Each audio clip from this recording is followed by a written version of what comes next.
It's not often on the Mark Tribe that I am nervous before an interview or a call.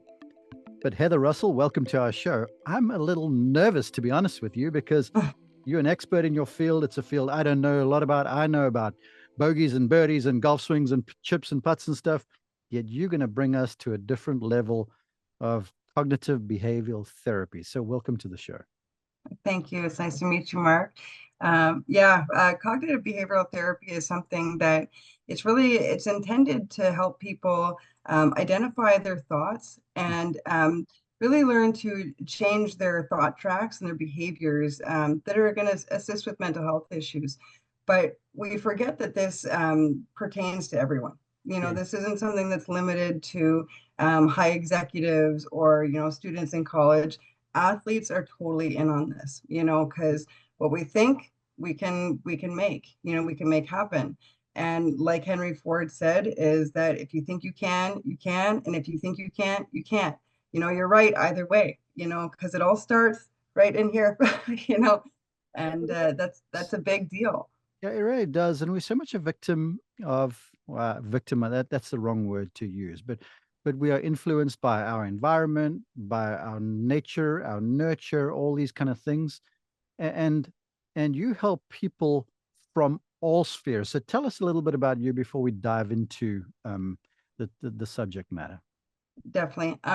I've had a lot of experience, and a lot of it started when I had a near tragic car accident when I was 17. I was in a car accident. I was hit by a drunk driver, and they said, Heather, you're done. They said I'd be a vegetable if I lived. I had a 2% chance. And right there, yes, I may not have been fully aware of things at the beginning, but that alone is a challenge. That alone is something saying you can't do it. And I have a sign in my bedroom that says, do it because they said you can, you know, and yeah, and that to me, like I say, it challenges you. And so I took that and I brought it further. I thought, well, if you say I can't do this, I'm going to show you I can, and I went on with that. And then it really was something that I learned that when I can do this, I can show others how to do it. And that showed me how to become more. It helped me become someone who grew and believed more in myself when I taught others how to believe in themselves.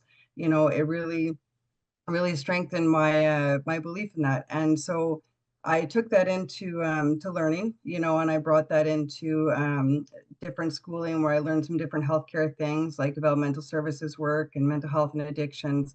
But I brought it further into life coaching and even learning hypnotherapy to affect that life coaching. So I could really help people understand the the impact that our thoughts and our minds make on ourselves. When I was in the hospital, I couldn't get out of my head seeing myself being exactly as I wanted to be. I didn't understand that you could break something and it just wouldn't go back to the way that it was. Like was it when I was a kid, you broke your finger and you had a cast on or something, and then 6 weeks later it was fine. So why couldn't that be exactly as it was? You know? Yeah, you got my mind swimming. I remember with both my kids, I have two girls. Both Okay. of them now are athletes. Maybe it's nurture. Uh, Mhm. but I remember saying to the both of them, I'm like, in your mind, you can make heaven hell or hell heaven. It's Yes. to you, and you have the decision. It's like your Henry Ford quote. But then while you were sharing your story, I'm like, wow, that's cool. And then I'm also thinking in the same vein, I'm like, it's amazing to me how certain folks, when they have the adverse situation, which is almost a given in life, Yeah. and certainly a given in sport, and absolutely it's almost mandatory in golf. Yeah. They can look at the obstacle and go, "Oh, I can't," and other folks are going to be like, "I'm going to figure out a way." Can you help me package that, because it's almost like I see two different types of individual. Are you getting what I'm doing here? Yeah, I do see it. And it's a perspective thing. A lot of times I tell people that switching a single word can change the whole perspective of something. Like, for example, if you were going to say, I wanted to be an Olympic athlete, for Mhm. example, you say that, but it's going to take this, but I have to do this, but I have to do that. Or you can say, I'm going to be an Olympic athlete, and through this time, I'm going to become this, and then I'm going to become this, and I'm going to succeed at this, and you can empower yourself versus take away from yourself. And so a lot of people through the coaching that I do can learn to have that shift, because exactly like you say, some people just they see the negative, they see the wall before they see the window, Yeah. and so a lot of people, like you say, is have to have that moment where they can have that tough love.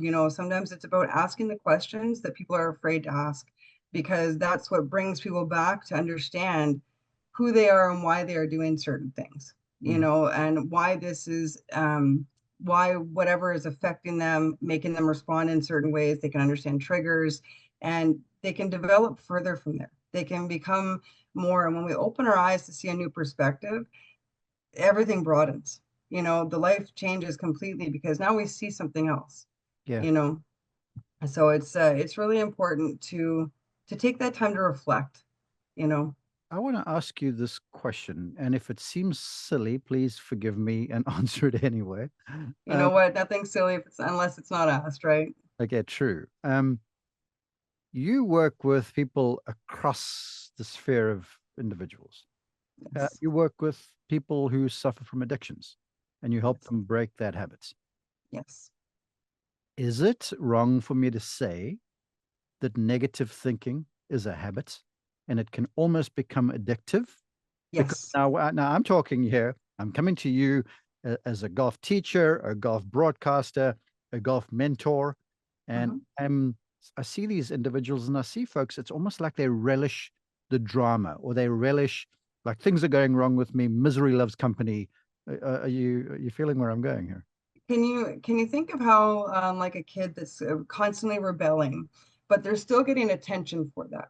Yeah, yeah. And so it's sometimes it's that they're not getting the attention they want, but if they do this, they get the attention they need. Got And so, but yes, thought tracks, you can get in that negative role, and it becomes addictive because it just becomes what works. It just becomes that you develop a routine, and you develop how you can make this successful for you, even if it's limiting you. And so again, the one thing that I've learned that's really good, because I'm not going to say I'm not one who's privy not to fall into those negative roles sometimes. Sometimes you get at one thought, it leads to another, they lead to another. Same with positivity, right? it. And so one thing that I do my best to stop and say in the middle of that negative thought roll is, but I have to say I'm really grateful for. Because once I stop and I add that gratitude in, it Mm. shifts things. You can get that rewind, that recycle kind of thing, and you can learn to reframe things, because even negative thoughts, they can be something that you can credit the value of them. You can say thank you, give it the time, the 15 minutes, whatever, say thank you for whatever you benefited me for, you gave me whatever, and then you can say I'm done with you. Gotcha. I'm done with you, pocket it, put it away. I've had my negative. Now this is going to be more productive. Like there's something I do too, where you can set up a negative thought time, where you can, through the day, you can say, I've got 20 minutes, and this is my time to go wild on just spewing out all that BS and whatever, and then done. Then I'm moving on, and it's about building success habits a lot of times too, and that's a big deal, because success habits turn into thoughts. They can really, we design our lives. You know Mhm. what I mean? How we think is how we believe. It's how we act. It's how we do. And it all starts here. It does. You have a program called the Empowerment Journey. Yes. And I listen to you, and then I revisit, it's in my mind, the stuff, guests that I've had on the show before, and lots of sports psychologists and stuff. And they give this list of things to do and things to don't and stuff like that, right? Yeah, of course. And it's the kind of stuff that when you listen to it, you're like, yeah, I want to do that. And then you do it once or twice and you don't see the immediate change in circumstance. And then you're like, ah, screw it, I'm going to try something else. Yeah, Yeah. yes. I'm getting to a statement here that I want you to comment on. Okay. That statement is in golf, in life, I would even venture, especially nowadays with the generation we're in. It's like we're all searching for this feel good stuff, Of these course. dopamine hits, right? And life is going to hand you your share of adversity and disappointment. You're living proof of this, and Yes. you overcome. Golf is going to do so too. So so let's talk first steps here for people, because you sort of glossed over it, and people Okay, sure sorry. are listening to you as I am, going, yeah, I'm with you. But now what? So lead us on our way, please. With the empowerment journey, it is a 12-week program, so there is time to go through things. But we start off with learning basics of foundation. It's really something where we can understand what is the trauma that's facing you, what is it that's blocking you, where do you feel stuck, Mhm. and then we go through things like it's learning communication skills. And that's with ourselves, not just with other people.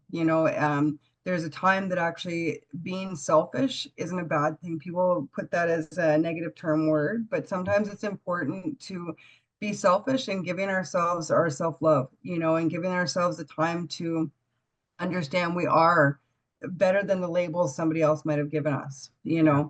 and then it's about deepening our emotional connections, and managing addictive behaviors. Like you say, is it's not just in drugs or alcohol. Addictive behaviors can go wide, and negative thought patterns, and actions, judging people and even themselves, really following someone else's opinions as more of what we believe in than trusting that we know who we are. Yeah. Because there's a little note that I keep on my table actually, and it says, "Mine is mine. I know who I am." Hmm. Because we know who we are better than anybody else does. Yeah. And so taking the time to really sit back and say, "I know I can do this," you know. But through the program that I'm doing, and it's empowering resilience, helping you develop the proper mindsets and things like that. But at the same time, through it, I want to make sure that I'm really being sure that these things are being implemented and that people are feeling that they can implement them in their lives and feeling that they're seeing how these things can change their lives for the better, you know.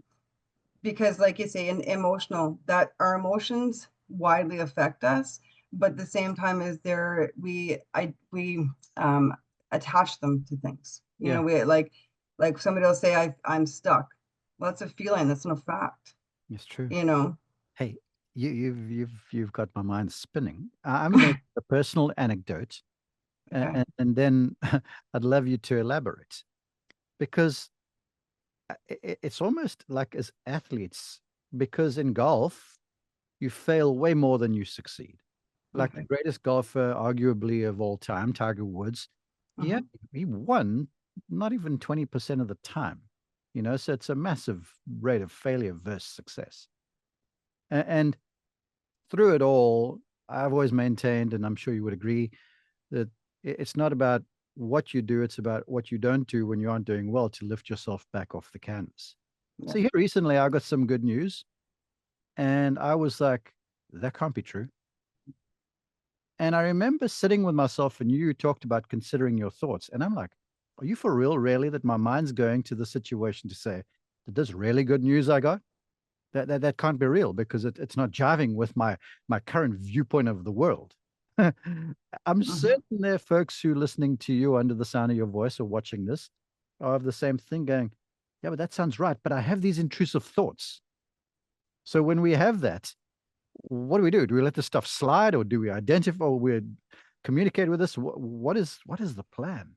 They actually say 90% of self-talk is negative, which is harsh to harsh to own, but it's Oh, true. all right. And yeah, so when we have these negative self-talks, we actually have to take the time to acknowledge it. We have to take the time to identify that we are having these thoughts, these negative roles, and we have to take the time to reframe it, because we not everybody knows we're having this role in our minds, you know Mhm. what I mean? And so we have to take the time to acknowledge it ourselves.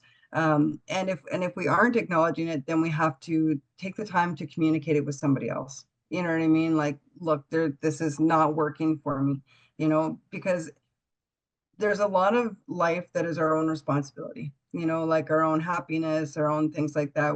We turn it to ourselves, because if we can't, I mean, this is a long-term thing that your parents will say, well, if you can't, if you can't be happy, how can you make somebody else happy? I mean, if you can't this, then how can you do that? And a lot of times it's true. If you don't take the time to acknowledge what you're doing, you can't change what you're doing. And like even I've always said that if I can succeed through something, it's because I'm meant to help somebody else get through it. You Yeah. know, like even the addictions training that I learned, it's because I went through some of that after I had my car accident. Right. Okay. Yeah, and even doctors told me they expected that. They told me that I was expected to go through depression, that I was expected to, to dabble in drugs and things like this. And I thought, really? I was like, that's not much of a, a very uplifting prediction. But at the same time, they were things that I had to be able to step outside of to see that this wasn't going to bring me to the future I wanted to be in. This wasn't the life I wanted to lead, and taking those times to identify it's not something that happens in a day. You know what I mean? We definitely have to understand that it's a process to changing ourselves, but nobody can change you unless you want to change. You know what I mean? You have Yeah, to man. own that. It's a big deal. Well, you know what sucks? This is true in golf, and it's becoming more and more true, I guess, in life with the massive advent of technology. I mean, they're measuring everything. In Hmm. golf, you can measure just about everything now, but you can't measure emotion, and you can't measure thoughts, and you No. can't measure, like, as a golf coach, I can look at you and say, "Hey, Heather, you did that wrong," or "You did that right." But I don't know what's going on inside of your mind. I don't know how you were Mhm. feeling at the time. I don't know if your mind was indeed on the task at hand or if it was elsewhere. And, Yeah. and and this is like a frontier for me. That's why when you reached out, I was like, yeah, because I've talked with hypnotherapists stuff and that you do. Yeah. Um, and everyone listens to this, but I think a lot of folks, and this is where I want you to motivate, they're sort of averse to the thing because it's like sounds a bit hocus pocus. But it's real if you really take time to think. Yes? It is. Oh yeah, absolutely. Did you know even the morning news? If you watch 3 minutes of the morning news, it can negatively affect your entire day. They've actually done studies on this too, like because it's what you're ingesting. You know what I mean? It's what you're taking as this is my morning. Am I going to wake up and am I going to smile, or am I going to wake up and watch somebody else's, tragedy? Hmm. And it makes a big deal because these moments of just are, like I say, it's that tiny reflection, can affect everything. And it makes such a big deal. There's some things I was thinking when you were talking that I'll be honest that I get my thoughts rolling too, so I get them all kind of mixed up. But it's something that, yeah, I can feel like, oh yeah, that's, in somebody else's world it happens. But when we take it to understand that it can happen in our own world, we can change our worlds into something we really want to be living, Hmm. and that's really the biggest thing, is to say, I want to live my best life, you know, and if I want to live my best life, I got to own that it's on me. Like for example, people when they think they're going to fail, I'm somebody who puts a lot of words to different words, like Right. fail, for example, Mhm. it's your first attempt in learning, so the thing is if somebody says you didn't do it right, okay, take it, you learn something and you're going to move a step forward. It's like that failing forward, they say, you Yeah, know. I you again have got me going here. And for just open disclosure, before Heather and I recorded this, we just chatted. And I said to her, look, Heather, I'm a golf teacher and you are a cognitive behavioral therapist.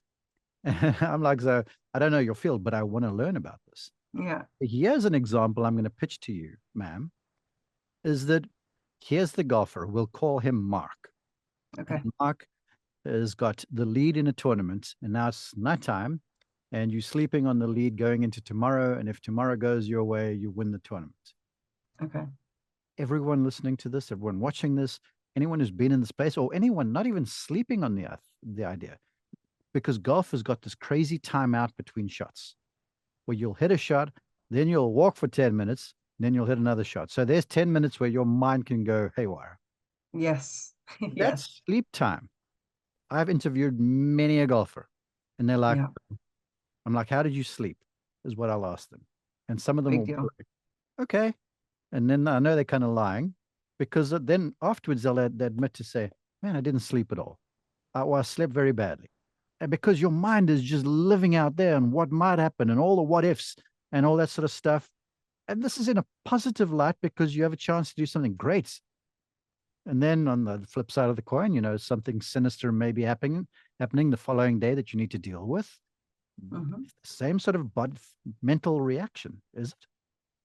Yeah, they actually, it's kind of funny. They do CBTs for insomnia. They call it CBT-I actually, and it's things to help you with your thoughts, your feelings, and your behaviors, around sleeping. But a big thing too, when you say what if can be taken on both sides. What if I actually became this incredible thing? What if I made that shot and it went further that, what if it went as a hole in one? Because visualizing makes a big difference for us too. There is something that I now sometimes we can get lost getting so wrapped up in other things in our day, but taking a point to do that when you have that 10 minutes in between shots, taking the time to say, wow, I'm going to do this, empower yourself for that moment rather than looking at other people's shots, and thinking they did better than me, whatever. Think about yourself, I can do this. I got this, because those affirmations, a lot of times people say, oh, it's just affirmations. When you're saying them to yourself and you're putting the I in there, not saying, well, you got this, when you're putting the I and you're telling yourself, I got this, you're making yourself believe it. You're empowering yourself, and one positive leads to another, the exact same as a negative, right? So when you're having that moment and you're going, but what if, step away from the labels, step away from the opinions of anybody else, and just say, look, I got this. I got this, and even if you do, and even if you don't, whatever, next step, you can do better, next step might, like I say, even when the fail doesn't work, there's a sale, there's a second attempt in learning too. It still happens. I see what you're saying. Yeah, that's so true because in golf, there's so many times, especially at the highest level where we work in announcing, you can see a player who's trending. Yeah, And that guy may not win, but he may blow the lead, but he might finish inside the top five. But then the next week he comes in there with a little more confidence. And then that eventually it's like the pot that's busy boiling, and all of a sudden it yeah. comes to a boil. Is that the reality in life too? Or shall I say the reality for most golfers listening to this who aren't professionals and really elite athletes? It's reality for every field. It's reality for golfers. You can become better at doing golf. They say, like, they've for example, they've done things where they do tests regarding people with exercise and how they change things, and there's some people that they've had actually do the work, and they've had some people just think about doing it, and they've actually found that they had very similar results Hmm. because it was a matter of really believing in themselves. And when these people just believed that they could do certain things and they kept telling themselves they could do it, it did the same stuff. It's like even they've done studies talking to water where they've had water look differently depending on the words you're saying to it. Yeah. So the thing is when people are doing better in golf, like you say, when they're doing those shots better and you see them getting that 5% better, that little percent better, it's because they're understanding they can do better. Like I was in a training a taekwondo or something like this, it was years ago, and the coach said to me, she says, when you don't think you have 5% left, she says, give it that last 10. She says, you've got more in you every time. She says, when you think it's gone, it's still there, and that's it. It's about rejuvenating ourselves, because when we can see differently, when we can think differently, we can act differently, Yeah. because it's like when they say be do have, but a lot of people think it'll be do be have. Now you've got to be it before you can do it, so when you see it in your head, you can be it in your life. You should get into motivational speaking as well because you got me going, yes, yes, yes, yes, I can do this. And I hope that people are listening hard enough, or I'm sure our algorithm is getting their social media because I've seen that post where people have spoken to frozen water and you could see the Yeah. icicles, the crystals start to change. Okay, one more. I've got to ask this, and maybe Hmm. this is on the shadow side of all the positive stuff you're giving us and how you're empowering us to basically be our best in our minds. Um, let's talk about and we touched on the addiction, But I want you to sort of explain this from a human point of view, where the Okay. person who's battling the addiction, everything's going great, then they fall off the wagon. Now it's time to get back up and get back on there. Is it all the same, or do you help these folks differently? Well, I still go back to a lot of the same things, but at the same time it's learning the new things that have come into play, because there's through the time, like I had that actually happen to me. I went to a rehab in October one year, and in the following May, it was so unusual. I met a guy, and for a first date, he brought over this drug that I had been fighting. And yeah, like what a gift. You know what I mean? I thought, seriously? I was like, that's not something I expected for a first date. Uh-huh. But at the same time, in that moment, I had to face how I could handle it, how I could, what I would do and how I would react to it, all these kind of things. And I thought of what I would do and how I would make it so I would never do it again. Of course, it was knowing the different drugs, and I don't really want to start educating Sure, people on yeah. drugs, but at the same time, is that I made it so I never touched it again. Like because I knew I had learned some things from the rehab, but I also connected that to what I knew about myself. And so I kind of played with things back and forth. And that's a big reason why, like I say, through the empowerment journey, it's making a big, like I'll do the week, like I'll teach people certain things for the week, I'll guide them through stuff. But at the same time, it's a big deal for me to catch up with them through that week to say, look, is this working? Yeah. Like, are you able to implement this? Is there a problem happening? How's it going? Because after I left that rehab, there was strategies they taught me I had to know how to implement on my own, you know, because it's not always easy to go back to the same place, whether it be a rehab, whether it be affording, a doctor of some sort or whatever else. Sometimes we have to know how to do it. And so taking those lessons and knowing how to implement them on our own is a big deal. But if you need to go back to someone, going through the same strategies to learn is okay. It's just a matter of, like I said, bringing the new problems or the new conflicts, whatever, to the table. Make a big deal, because that's how you can make it more effective. So you're going to get the maximum growth effect. I asked that question, and it was sort of a metaphor, really, for a lot of golfers watching this. Because I can tell you, and a lot of coaches, teachers working this, and I'm sure a lot of honest with themselves learners and students and players will sort of realize that, hold on, they know how to do the right thing.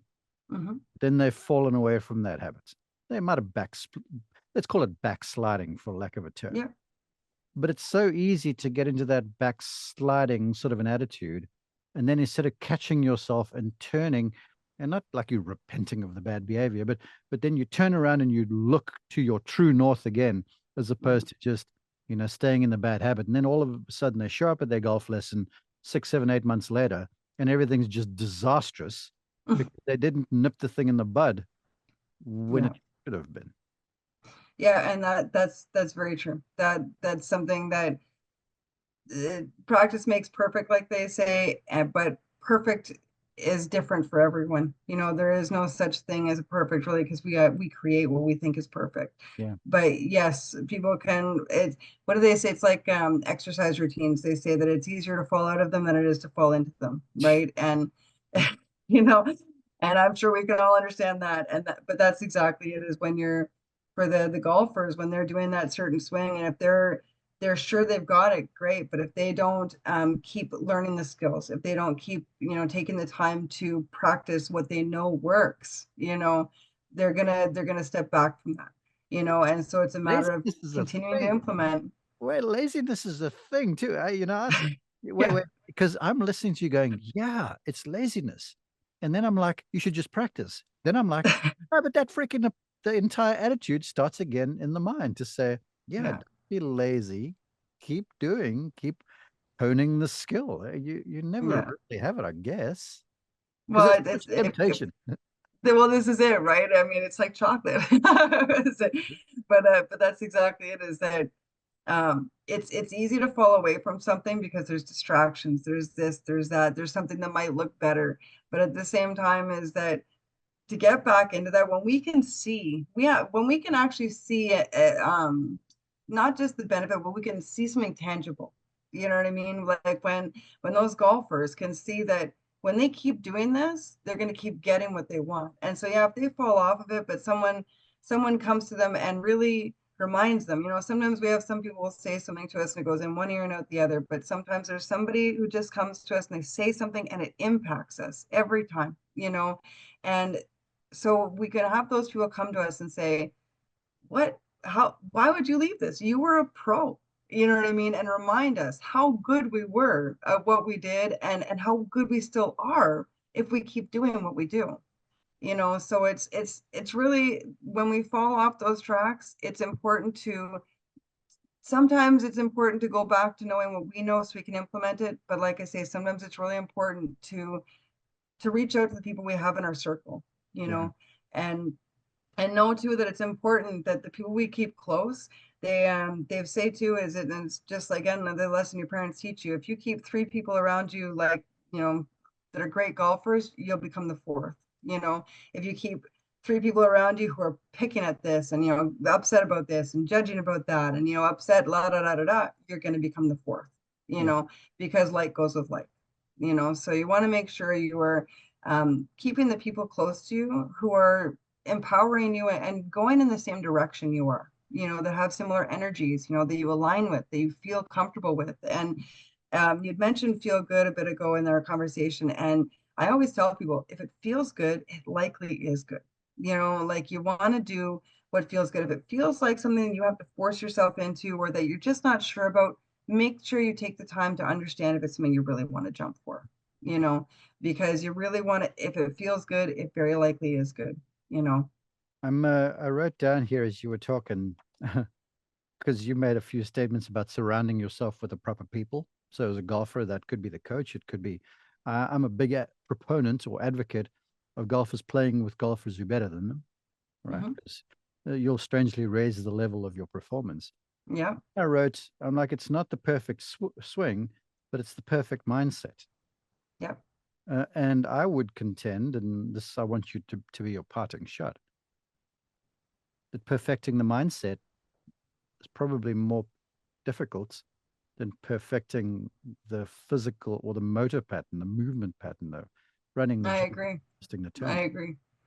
So because a lot of time it takes the mindset to make that shot, Mm. because it's really, it's empowering ourselves, right? Like there's something that I learned too, is to raise your standards, and the people around you, they will raise theirs if they want to be with you. They will do what they can to meet where you are, And so like you say, when you're saying to be around people who do better than you, in the golf field, you know what? It's going to motivate you to want to be where they are. It's Mm. going, it's going to bring you to add in that effort, add in that drive, add in that motivation to yourself because you want what they have, and it's not necessarily that you want to be them. You want to be you as them. You know Yeah, what I mean? Like be you with that skill, but you do it the best you can to be the best you at that level, you know? So, because it's not about being someone else, it's being the best you, and the best golfer might be exactly what you're waiting to be, right? exactly right. What a well, you shared some of your story. What an incredible story. It's motivating and it's so interesting. And I'm sure a lot of folks are fascinated. If they want to find more, do you have social media? I know you have a website. Please share places where people can find you. The best place to find me right now is TikTok. I do make sure I share videos daily and sometimes multiples a day. Mhm. But I am on Facebook, I'm on Instagram. Those are really the three that I go on the most. There's even a couple that are not so prominent. There's a social media app called Vero, Vero, that I'm on as well. Right. Um, but yeah, I do my best to keep my presence out there.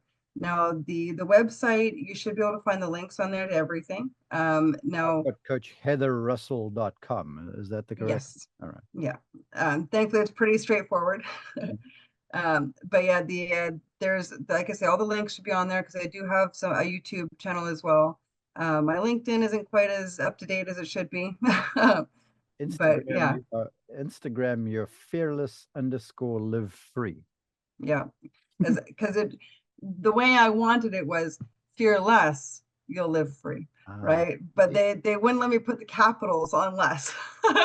So, but yeah, Well, because look, I figure that's the thing. When you take the time to fear less, it's easier to become fearless, you know. well, on my wrist here, you can, for the folks looking, see that little bracelet? Yeah, My daughter gave that to me, and it says fearless. So perfect. fearless, be fearless and fearless. Heather, There you go. thank you very much for joining me. Thank you for brightening my day. And Oh, Brian, well, wonderful. Thank you, Mark. we really appreciate you joining us. Well, thank you. It's honestly, it's really been enlightening being here. I've really had a brighten my day as much as you say I have yours too. You really, like I say, I guarantee you, I'm going to get off of this podcast and I'm going to be smiling the rest of the day.